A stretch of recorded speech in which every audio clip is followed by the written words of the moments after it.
직선제에서 간선제로 바뀝니다. 현재 거론되는 후보는 6명, 간선제 선거를 앞두고 우려되는 점도 적지 않습니다. 전라선 KTX의 서대전역 경유 방침에 대한 반발이 확산되고 있습니다. 여수시의회도 성명서를 채택해 정부와 정치권에 보냈습니다. 기획 취재 이제는 바꿉시다. 오늘은 버스 정류장 주변의 불법 규정차를 고발합니다. 세계박람회 개최 도시의 자부심을 상징했던 4대 시민운동은 어느덧 옛 이야기가 돼버렸다는 지적입니다. 광양만권 경제자유구역청이 광양항 활성화를 위한 투자 유치에 적극 나서고 있습니다. 특히 서측 배후단지에 대한 기업 유치에 초점이 맞춰지고 있습니다. 여러분 안녕하십니까? 여수 MBC 뉴스데스크입니다. 광양보건대에 교육부에서 선임한 임시이사가 파견될 예정입니다. 광양보건대에 따르면 서울행정법원은 오늘 열린 선고 공판에서 학교법인 양남학원의 전현직 이사 12명이 교육부 장관을 상대로 제기한 임원 취임 승인 취소 처분 취소 소송에서 교육부의 손을 들어줬습니다.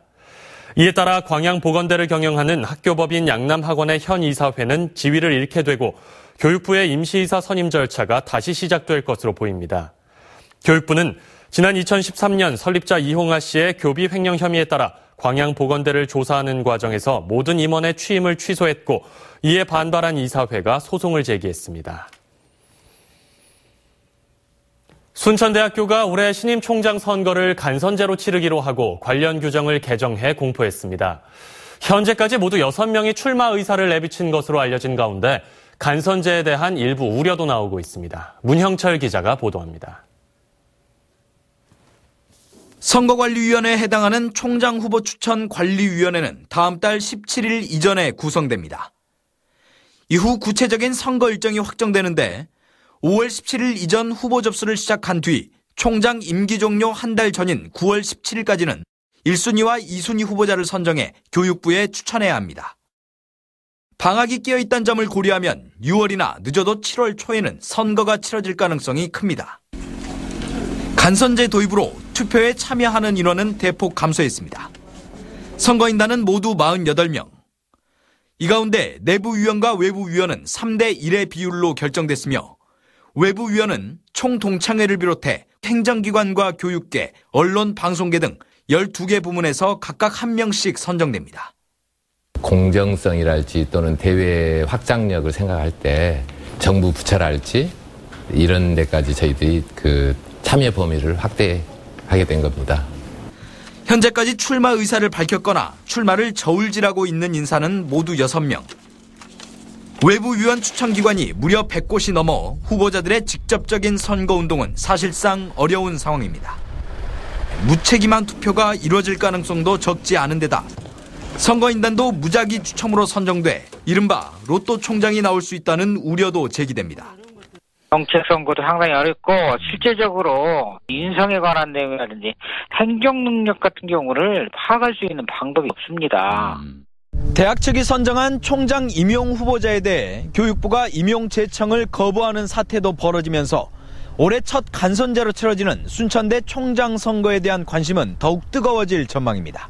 MBC 뉴스 문형철입니다. 여수시의회가 전라선 KTX의 서대전역 경유방침 철회를 정부와 정치권에 촉구했습니다. 여수시의회는 성명서를 통해 국토균형 발전을 위해서라도 철도 노선의 고속화가 반드시 실현돼야 하지만 호남 고속철도 개통에도 불구하고 코레일이 일부 전라선 KTX를 기존 노선대로 운행하기로 하면서 지역 갈등을 조장하고 있다고 비판했습니다. 의회는 또 수도권과의 접근성 문제가 해결되지 않아 각종 투자 유치와 지역 관광 발전, 국내외 행사 개최에 큰 어려움을 겪고 있다며 서대전역 경유 방침의 즉각 철회를 요구했습니다. 버스 정류장 주변에서 불법 주정차된 차량이나 노점상을 쉽게 볼 수 있습니다. 여수는 언제부턴가 버스를 타기 위해선 꼭 차도로 나가야만 하는 그런 도시가 됐는데요. 단속을 해야 할 여수시는 손을 놓은 지 오래고 크고 작은 사고는 끊이질 않고 있습니다. 기획 취재 권남기 기자입니다. 여수의 한 버스 정류장. 차도에 있는 정류장 구역 표시를 무시하고 자연스럽게 차를 세우고 있습니다. 30분 동안 지켜봤습니다. 한 대, 두 대, 모두 7대의 버스가 지나갔지만 정류장 앞을 점령한 차들은 쉽게 자리를 비켜주지 않았습니다. 버스는 도로 한가운데 섰고 승객들은 차도를 오갔습니다.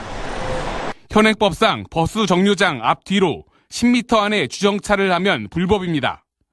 최소 4대 이상의 차들이 불법 주정차를 했지만 단속은 이뤄지지 않았습니다.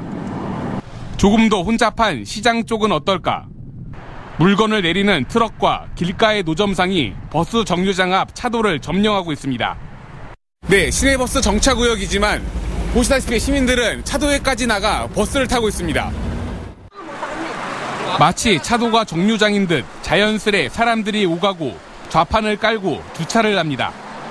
이 시장 주변에선 지난해 9월 새벽 노점상을 준비하던 상인 2명이 좌회전하던 차에 치여 숨지기도 했습니다. 아, 예, 잠깐 살라고 오니까 그래, 잠깐. 예? 잠깐. 좀 주정차할 수 있는 공간이 없잖아요, 보시다시피. 그렇지 않으면 우리가 이렇게 짐을 리어카로 날아야 되는데. 취재하는 내내 6시에 단속 차량이 오갔지만 상황은 전혀 변하지 않았습니다. 단속을 계속해도 이게 안 잡히는 상황입니다, 지금. 이제 잠깐 볼일만 보고 빠지기 때문에 저희가 어떻게 해볼 방법이 없어요. 결국 취재진 역시 버스를 타기 위해 차도를 가로질러야 했습니다. 모든 정류장들이 다 마찬가지예요. 버스 정류장들이 지금 많이 위험하죠. 그러니까 승객들이 튀어나오니까. 여수시는 앞으로 버스에 CCTV를 달아 단속을 시행할 예정이라고 밝혔지만 현행법도 무시하고 단속을 하지 않은 이유에 대해선 명확한 답을 하지 못했습니다. MBC 뉴스 권남기입니다. 광양만권 경제자유구역청이 물동량 창출을 통한 광양항 활성화를 위해 투자 유치 활동을 전개합니다. 광양경제청은 현재 2개사가 입주하고 4개사가 입주 예정인 900만 제곱미터 규모의 광양항 서측 배후단지에 물류 제조업체들을 유치하기 위해 이달 말 한국수입협회와 업무 협약을 체결할 예정입니다.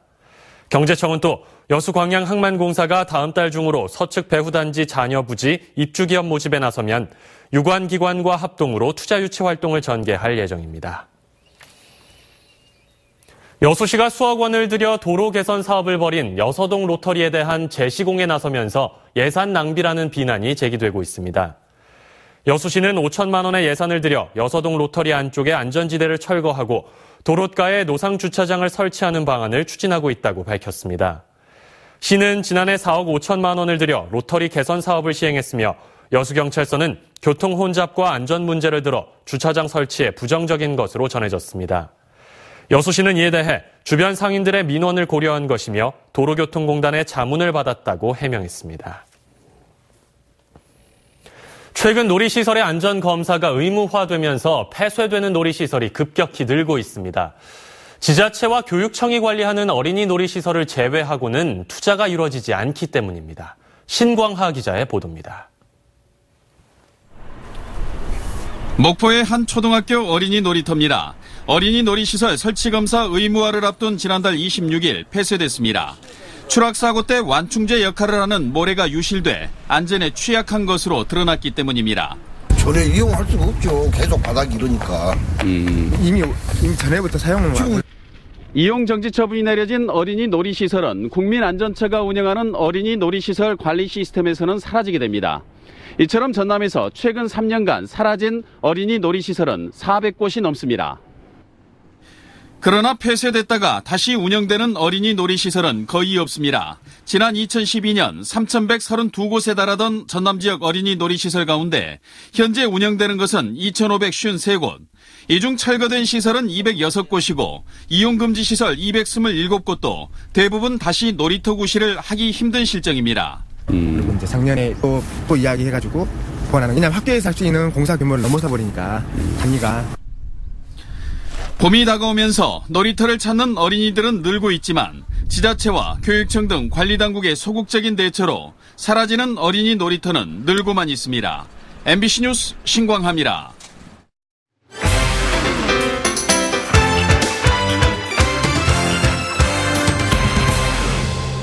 광주은행은 설 연휴 기간인 오는 18일 밤 10시부터 20일 오전 11시까지 전산센터 이전 작업으로 인해 자동화 기기를 이용한 입출금과 이체, 폰뱅킹, 인터넷뱅킹, 신용카드 현금 서비스와 각종 조회 업무 등 은행 거래 업무 전반에 걸쳐 일시적으로 업무가 중단된다고 밝혔습니다.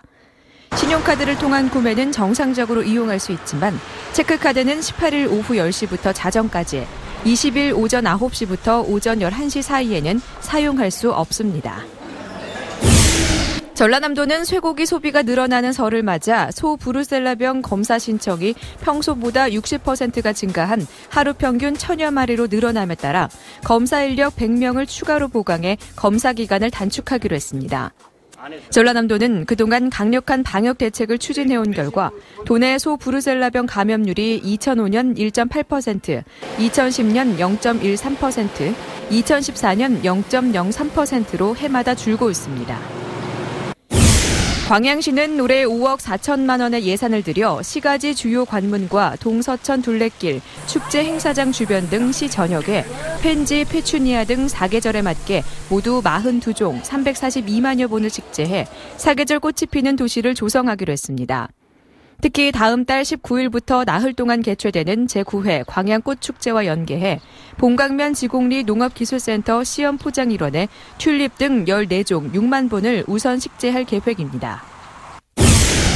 고흥군 농업기술센터는 블루베리 재배 농가 70여 명이 참석한 가운데 고품질 블루베리 안정 생산을 위한 기술 교육과 현장 컨설팅을 실시한 데 이어 품종별 나무 생리에 따른 가지치기 현장 시연을 가졌습니다.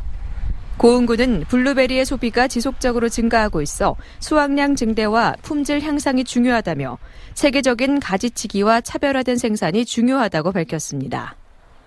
지금까지 데스크 단신이었습니다. 다음 뉴스입니다. 지난해 전남의 재정 자립도가 전국 17개 시도 가운데 가장 낮은 것으로 나타났습니다. 행정자치부의 내고장 알림이에 따르면 전남의 재정 자립도는 13.83%로 전국 최하위 수준을 보였으며 광주시도 36.7%로 광역자치단체 가운데 가장 낮았습니다. 전남 22개 시군에서는 완도군의 재정 자립도가 5.01%로 가장 낮았고 광양시가 30.69%로 가장 높았습니다.